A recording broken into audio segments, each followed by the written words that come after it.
Pernahkah Anda merasa kehilangan akal sehat setelah percakapan yang tampaknya biasa? Ketika Anda hanya membahas rencana malam, tapi pada akhirnya Anda merasa bersalah, bodoh, dan benar-benar terpuruk?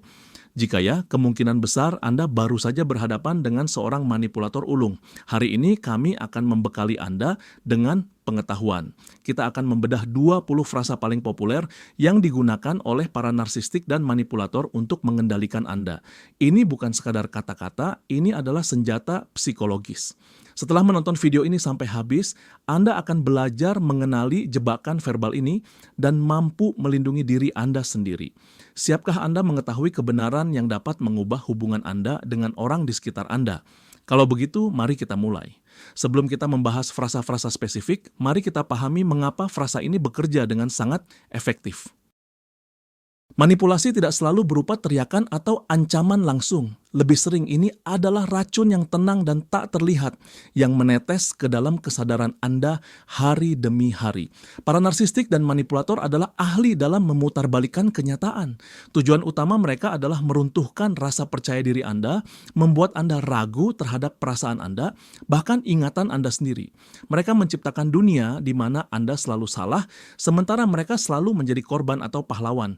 Proses ini disebut gaslighting. Mereka memaksa Anda meragukan kewajaran persepsi Anda sendiri. Dan ketika Anda kehilangan pijakan, Anda menjadi sangat mudah dikendalikan. Oleh karena itu, mengetahui frasa andalan mereka ini seperti membawa lampu senter di ruangan yang gelap. Lampu itu tidak akan menghilangkan monster, tetapi akan membantu Anda melihat keberadaan mereka. Nah, frasa pertama dan mungkin yang paling sering didengar adalah kamu bereaksi berlebihan atau variasi lainnya, kamu terlalu sensitif. Pernah dengar kata-kata itu? Inilah contoh klasik dari meremehkan perasaan Anda. Bayangkan skenarionya, pasangan Anda lupa hari penting bagi Anda. Tentu Anda kecewa dan Anda menyampaikannya. Tapi alih-alih mendengar kata maaf, Anda malah mendengar, "Ah, sudahlah, ini kan cuma tanggal biasa. Kenapa sih kamu lebay banget? Kamu terlalu mendramatisasi." Di momen ini terjadi pemutarbalikan fakta. Reaksi Anda yang sebenarnya sangat wajar terhadap rasa sakit justru dianggap tidak pantas, seolah-olah itu adalah masalah pribadi Anda. Si manipulator tidak mau bertanggung jawab atas tindakannya. Bagi mereka lebih mudah meyakinkan Anda bahwa Anda yang bermasalah daripada mengakui kesalahan mereka sendiri. Tujuannya jelas, membuat Anda merasa malu memiliki emosi tersebut dan memastikan di masa depan Anda akan diam saja saat disakiti. Ingatlah ini baik-baik, perasaan Anda selalu valid dan berhak diakui. Jika Anda merasa sakit, berarti memang sakit, titik. Perhatikan baik-baik, frasa ini adalah contoh sempurna dari agresi pasif. Saya menyesal kamu merasa seperti itu. Dengarkan baik-baik, itu bukan permintaan maaf.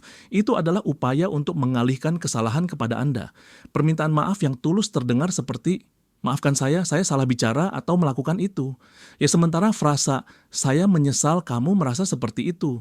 Sebenarnya berarti, saya tidak melakukan kesalahan apapun, itu masalah persepsimu. Bayangkan seseorang melontarkan lelucon pedas yang menyinggung perasaan Anda. Anda menyuarakan keberatan dan sebagai balasannya, Anda malah mendapatkan permintaan maaf seperti itu. Dia seolah-olah mengatakan, "Bukan salah saya kalau kamu terlalu sensitif." Dengan cara ini, si manipulator tetap bisa menjaga citranya terlihat sebagai orang yang baik. Sementara Anda harus menanggung rasa sakit hati Anda, ditambah lagi dengan rasa bersalah, karena berani-beraninya merasa tersinggung. Ini adalah cara halus untuk membuat Anda meragukan keabsahan reaksi Anda sendiri, dan pada akhirnya berhenti mempercayai diri sendiri. Inilah senjata pamungkas atau artileri berat dalam gaslighting. Kalimat, "Aku tidak pernah bilang begitu." Frasa ini langsung menghantam keyakinan Anda terhadap ingatan Anda sendiri. Anda ingat betul, minggu lalu pasangan Anda berjanji akan membantu proyek Anda hari Sabtu. Tiba hari Sabtu, dia malah membuat rencana yang sama sekali berbeda. Saat Anda mengingatkan janji itu, dia menatap Anda dengan keheranan yang tulus dan berkata, aku tidak pernah bilang begitu. Kamu salah dengar deh." Dan dia mengucapkannya dengan penuh keyakinan sampai Anda benar-benar mulai ragu sejenak. Jangan-jangan aku cuma mengada-ada. Jangan-jangan aku salah paham. Si manipulator menggunakan teknik ini untuk membuat Anda benar-benar kehilangan arah. Saat Anda berhenti percaya pada memori Anda sendiri, Anda menjadi sepenuhnya bergantung pada versi ceritanya. Ini adalah alat kontrol paling kuat yang perlahan-lahan akan menghapus identitas diri Anda, menggantinya dengan sosok yang paling nyaman bagi si manipulator. Sekarang kita beralih ke bentuk manipulasi yang berkedok perhatian. Saya kan cuman ingin yang terbaik untukmu, atau ini semua demi kebaikanmu sendiri. Frasa ini sering digunakan untuk membenarkan kontrol total atau kritik yang tidak diminta. Bayangkan teman Anda terus-menerus mengkritik pilihan pakaian, pekerjaan, atau pasangan Anda sambil berkata, "Saya bicara begini kan sebagai teman, saya cuman ingin hidupmu baik." Atau orang tua yang mengontrol setiap langkah anak dewasa mereka dengan dalih peduli. Padahal di balik topeng perhatian itu tersembunyi nafsu kekuasaan dan kontrol. Manipulator memaksakan pandangan mereka tentang hidup yang benar kepada Anda, mengabaikan sepenuhnya keinginan dan perasaan Anda sendiri. Jika Anda mencoba membantah, Anda akan langsung dituduh tidak tahu berterima kasih. Loh, dia kan bermaksud baik, kenapa Anda tidak menghargainya?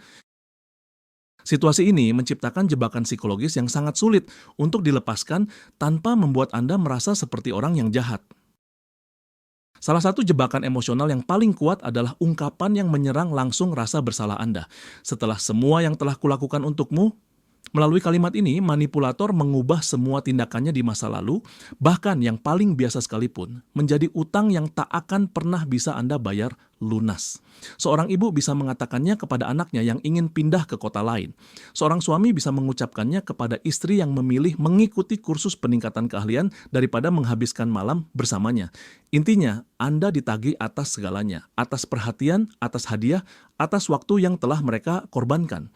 Setiap upaya Anda untuk menjalani hidup Anda sendiri atau memperjuangkan kepentingan Anda akan selalu digambarkan sebagai tindakan tidak tahu berterima kasih yang keji. Tujuan utamanya adalah untuk mengikat Anda melalui rasa bersalah, membuat Anda merasa wajib dan harus menurut. Anda dipaksa merasa berada dalam utang abadi, dan satu-satunya cara untuk membayar utang itu adalah dengan melakukan apapun yang dikehendaki oleh sang manipulator. Ini adalah paku lain yang akan menusuk kewarasan Anda, frasa andalan, perasaanmu saja. Frasa ini mirip dengan jurus penolakan total, "Saya tidak pernah bilang begitu." Namun, perasaanmu saja jauh lebih halus dan kejam. Frasa ini tidak sepenuhnya menolak kejadiannya, tapi sengaja membuat Anda meragukan interpretasi Anda sendiri atas kejadian tersebut. Contohnya begini, Anda melihat pasangan Anda jelas-jelas menggoda seseorang di sebuah pesta. Ketika Anda protes, jawabannya adalah, perasaanmu saja. Kami cuma ngobrol biasa kok. Kamu ini suka melihat hal yang tidak ada." Atau ketika atasan Anda melontarkan komentar yang sangat menyakitkan di depan semua rekan kerja. Lalu secara pribadi dia bilang, itu cuma perasaanmu saja, saya hanya bercanda. Frasa ini memaksa Anda untuk percaya bahwa Anda salah menafsirkan kenyataan, bahwa Anda terlalu sensitif, cemburu, atau mungkin paranoid.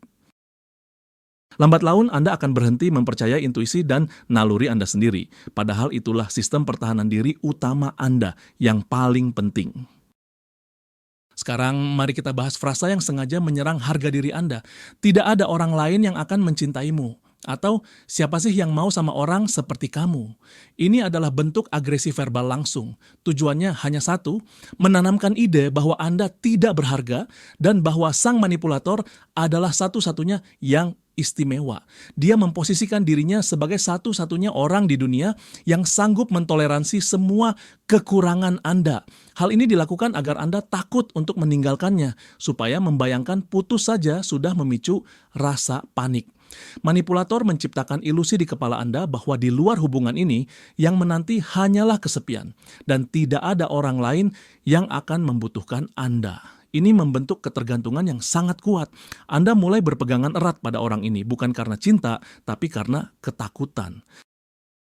Anda takut sendirian karena Anda sudah telanjur mempercayai bahwa Anda itu cacat atau bermasalah. Ingat, itu semua bohong. Tujuan dari kebohongan ini sangat jelas.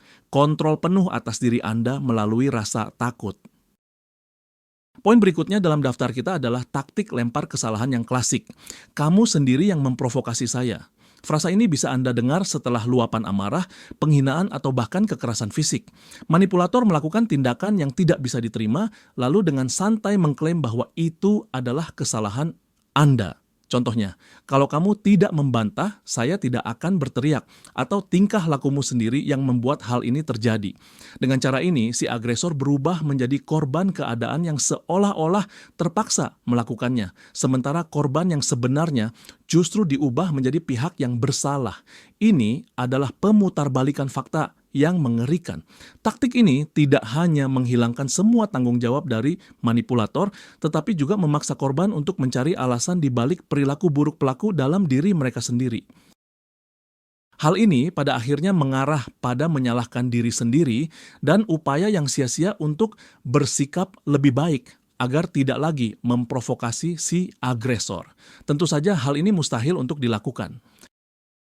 Inilah dia, sebuah ultimatum yang disamarkan sebagai cinta. Jika kamu benar-benar mencintaiku, kamu akan. Kemudian diikuti dengan segala macam tuntutan si manipulator, meninggalkan teman-temanmu, berhenti dari pekerjaan, atau memberiku kata sandi ponselmu. Ini adalah taktik yang sangat licik. Cinta yang seharusnya tanpa syarat, tiba-tiba berubah menjadi alat tawar-menawar. Anda dipaksa memenuhi syarat. Lakukan apa yang saya mau, barulah saya percaya pada cintamu. Penolakan untuk menuruti tuntutan ini langsung disamakan dengan ketiadaan perasaan. Posisi ini menempatkan Anda dalam dilema yang mengerikan. Anda terpaksa harus mengkhianati prinsip dan mengorbankan kepentingan diri sendiri hanya untuk membuktikan cinta atau menderita karena rasa bersalah, seolah-olah Anda tidak cukup mencintai. Cinta sejati tidak menuntut pembuktian melalui pengorbanan. Ia didasarkan pada rasa hormat dan penerimaan. Mari kita bahas frasa tameng yang sering digunakan untuk menutupi penghinaan. Saya cuma bercanda, masa kamu enggak punya selera humor? Taktik ini muncul saat seorang manipulator mengucapkan sesuatu yang menyakitkan, jahat, atau merendahkan. Kemudian, begitu melihat reaksi Anda, dia langsung bersembunyi di balik dalih lelucon. Dengan cara ini, dia bisa mencapai dua hal. Pertama, melampiaskan agresinya, dan kedua, membuat Anda terlihat bodoh karena dianggap tidak mengerti humor yang tidak berbahaya. Dia sudah menusuk Anda, tapi ketika Anda menunjukkan rasa sakit itu, dia malah menuduh Anda tidak punya sikap santai dan kurang bisa menertawakan diri sendiri, atau kurang memiliki self-irony. Pada akhirnya, Anda tidak hanya merasa terhina karena lelucon itu sendiri, tetapi juga merasa bodoh karena dianggap telah bereaksi secara keliru. Ini adalah posisi yang sangat menguntungkan bagi manipulator. Dia bebas melontarkan penghinaan apapun, sementara setiap upaya Anda untuk membela diri akan selalu dipatahkan oleh satu argumen pamungkas. Ah, itu kan cuma bercanda. Taktik berikutnya bertujuan mengisolasi Anda, misalnya dengan kalimat, semua orang juga mikir begitu tentang kamu, atau teman-temanku juga bilang kalau kamu bersikap aneh. Pelaku manipulasi menciptakan ilusi bahwa ketidakpuasan itu bukan hanya datang darinya, tapi ada semacam opini publik yang mendasarinya. Ia mengutip semua orang yang anonim ini agar kritik yang dilontarkannya terdengar lebih meyakinkan dan objektif. Mereka akan berkata pada Anda, semua orang sadar kamu makin gemuk, atau semua orang bilang potongan rambut ini tidak cocok untukmu. Tujuannya adalah membuat Anda merasa sendirian dengan pendapat Anda, merasa salah, dan seolah-olah seluruh dunia menghakimi Anda. Hal ini merusak kepercayaan diri Anda dan memaksa Anda untuk lebih mengandalkan pendapat si manipulator, karena ia seolah-olah hanya menyampaikan kebenaran dari pihak mayoritas. Padahal seringkali semua orang yang dimaksud itu hanyalah karangan belaka, alat yang ampuh untuk meningkatkan tekanan pada Anda. Ini dia frasa yang dirancang untuk membungkam Anda. Janganlah membesar-besarkan masalah. Frasa ini dilontarkan saat Anda berusaha membahas persoalan yang mengganggu, tetapi si manipulator menganggapnya sebagai hal sepele. Intinya, ini adalah cara lain untuk meremehkan apapun yang Anda rasakan. Anda mungkin berkata, saya merasa tidak nyaman kalau kamu tidak membalas pesan saya sampai berjam-jam. Dan balasannya adalah, aduh jangan dibuat drama deh, saya kan sedang sibuk. Perasaan Anda, kecemasan Anda, kebutuhan Anda akan komunikasi. Semua itu dicap sebagai hal kecil. Sementara Anda secara otomatis dianggap sebagai orang yang terlalu dramatis. Ini adalah cara yang sangat efektif untuk menutup pembahasan apapun yang tidak nyaman bagi si manipulator. Dia hanya menolak mengakui keberadaan masalah itu dengan menyatakan masalah itu tidak penting, sementara Anda dianggap sebagai orang yang histeris. Ada frasa lain yang sangat mirip dengan yang sebelumnya, tapi punya nuansa yang berbeda, yaitu kamu terlalu berlebihan. Kalau frasa jangan membesar-besarkan masalah, fokus pada masalahnya, ungkapan kamu terlalu berlebihan ini langsung menyerang reaksi emosional Anda. Kalimat ini mempertanyakan apakah tanggapan Anda terhadap situasi itu sudah tepat atau belum. Contohnya, Anda marah besar karena ide Anda diklaim oleh rekan kerja. Anda menceritakan hal ini kepada teman yang manipulatif dan dia merespons, mungkin dia nggak sengaja. Kayaknya sih kamu cuma membesar-besarkan masalahnya saja. Bukannya mendapat dukungan, Anda malah diragukan kemampuan Anda dalam menilai situasi dengan benar. Manipulator itu seolah-olah mengatakan kepada Anda, perasaanmu terlalu berlebihan dan enggak sesuai dengan kenyataan yang ada. Ketika Anda terus-menerus mendengar hal ini, Anda akan mulai menekan emosi Anda sendiri. Anda takut terlihat tidak wajar atau berlebihan, dan pada akhirnya Anda akan kehilangan kontak dengan diri sendiri. Ungkapan ini adalah inti dari romantisasi yang toksik beracun. Saya bersikap begini karena saya sangat mencintaimu, atau saya cemburu karena saya takut kehilanganmu. Di sini semua perilaku destruktif, mulai dari kontrol total, rasa cemburu, hingga larangan, selalu dibenarkan dengan alasan kekuatan perasaan. Seorang manipulator akan meretas akun media sosial Anda, lalu mengatakan bahwa itu semua karena cintanya yang terlalu besar. Dia melarang Anda bergaul atau berkomunikasi dengan teman-teman hanya karena dia takut kehilangan Anda. Ini adalah jebakan yang sangat berbahaya, terutama bagi mereka yang tumbuh besar dengan tontonan film romantis, di mana gairah dan drama selalu dianggap sebagai bukti cinta sejati. Padahal cinta sejati itu adalah tentang kepercayaan, rasa hormat, respek, dan kebebasan. Sebaliknya, kontrol, kecemburuan, dan pelanggaran batasan adalah sinyal kuat dari ketidakpercayaan diri dan hasrat untuk memiliki orang lain, seperti sebuah benda. Ini bukan cinta. Ini adalah egoisme murni dan sifat posesif. Salah satu taktik yang sering muncul dalam siklus idealisasi dan devaluasi adalah kalimat, "Dulu kamu tidak seperti ini." Kalimat ini akan dilontarkan si manipulator saat Anda mulai menunjukkan ketegasan, menegakkan batasan pribadi, atau melakukan hal-hal yang dia anggap tidak menyenangkan. Dia seolah merujuk Anda kembali pada citra ideal yang telah ia ciptakan di benaknya pada awal-awal hubungan. Misalnya, dulu kamu gampang diajak senang-senang dan ceria, sekarang kok jadi sering mengeluh dan tidak puas. Makna di baliknya adalah, dulu kamu penurut dan nyaman, sekarang kamu mulai berani menuntut hak dan aku tidak suka itu. Tujuannya adalah untuk membuat Anda merasa bersalah karena telah berubah menjadi buruk dan memaksa Anda kembali ke pola perilaku lama yang lebih menguntungkan dan nyaman baginya. Dia tidak merindukan diri Anda yang sebenarnya, melainkan hanya fantasi yang dia ciptakan tentang Anda. Dan dia menuntut Anda untuk terus menyesuaikan diri dengan fantasi tersebut. Ini adalah jurus pasif-agresif untuk menghindar dari tanggung jawab. Frasa andalannya, "Ya sudah, lakukan saja sesukamu." Kalimat ini diucapkan dengan nada seolah-olah dia memberikan persetujuan yang super besar, bahkan seperti sedang berkorban. Coba bayangkan, Anda ingin mengambil keputusan penting, misalnya melanjutkan studi atau pindah kerja. Anda meminta pendapat pasangan, tapi alih-alih berdiskusi, dia malah melontarkan kalimat tadi, "Lakukan saja sesukamu." Di satu sisi, dia terlihat memberi Anda kebebasan penuh, namun kenyataannya, dia sedang mencuci tangan dari segala konsekuensi. Dia juga memberi petunjuk halus bahwa dia tidak setuju dengan pilihan Anda. Jika Anda berhasil, dia tidak akan ikut senang. Tetapi jika Anda gagal, dia akan dengan senang hati berkata, "Sudah saya bilang kan?" Ini adalah cara untuk tetap menjaga jarak, tidak memberikan dukungan, namun tetap membuka pintu untuk kritik dan sindiran di masa depan. Ini bukan izin, ini adalah penghakiman yang disembunyikan. Ada trik yang sangat sederhana, tapi ampuh banget untuk menghindari diskusi. Jangan bahas ini sekarang. Ya, Anda berusaha membicarakan hal penting, sesuatu yang mengganggu pikiran Anda. Tapi si manipulator ini selalu menunda-nunda pembicaraan. Alasannya, aku capek, bukan waktu yang tepat, atau nanti saja deh. Dan yang namanya nanti ini tidak akan pernah datang. Ini yang kita sebut sebagai stonewalling atau sikap menarik diri ke balik tembok. Si manipulator ini murni menolak untuk berdialog. Kenapa ini berhasil?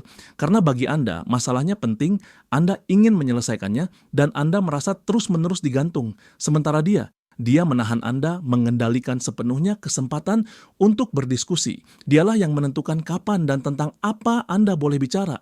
Sikap ini merenggut hak Anda untuk bersuara dalam hubungan dan menunjukkan bahwa perasaan serta masalah Anda tidak berarti apa-apa baginya.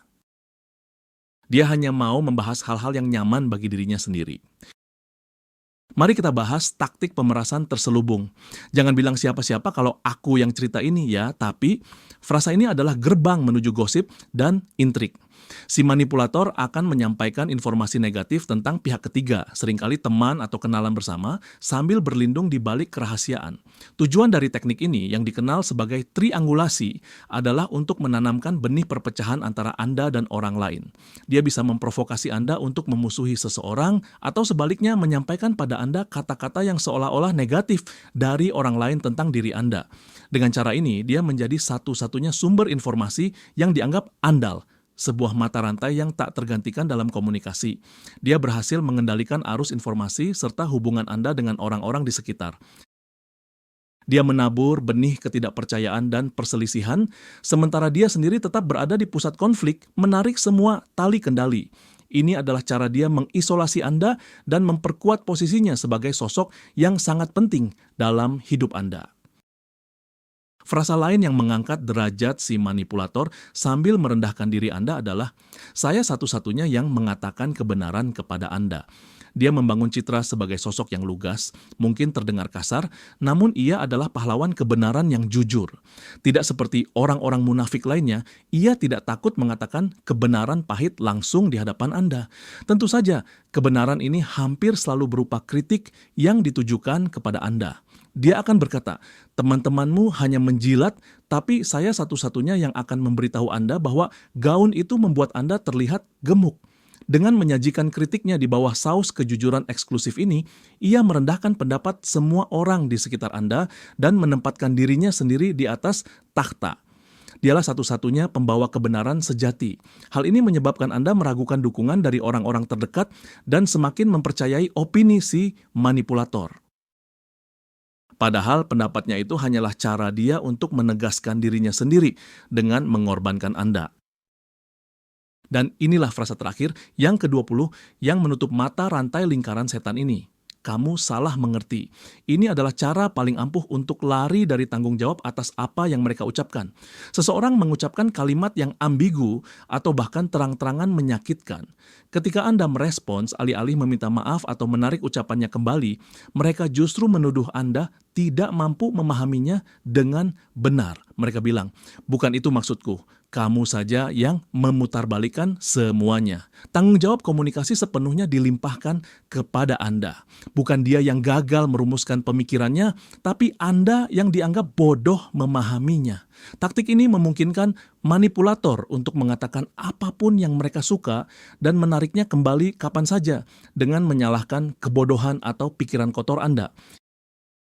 Akibatnya Anda mulai takut mempercayai pendengaran Anda sendiri dan terus-menerus bertanya ulang, meragukan apakah Anda benar-benar mengerti maksudnya.